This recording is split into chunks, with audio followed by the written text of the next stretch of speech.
The OnePlus 12 will be the most innovative and upgraded of the OnePlus device since the any OnePlus devices. Here is the leak and the specification on the OnePlus 12 coming from the most trusted source. Finally, give us the complete picture of the what to expect. First talk about the display. The phone comes with 6.7-inch QHD Plus curved OLED panel display with 120Hz LTPO refresh rate.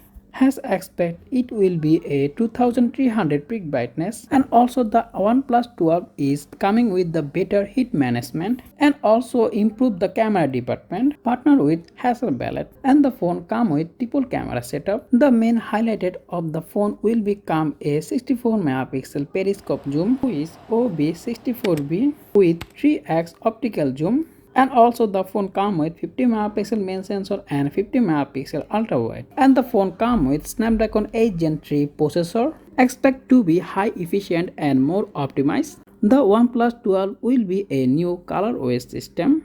Yeah, many fans do not like ColorOS has Oxygen OS because it's not a great in terms of the customization and the user experience. So what do you think about the OnePlus 12? Let me know in the comment section below. So that pretty much today video. If you found this video informative, don't forget hit the like button and also subscribe my channel for more content like this. As always, thanks for watching and I will be catching you in the next one. Take care. Allah Hafiz.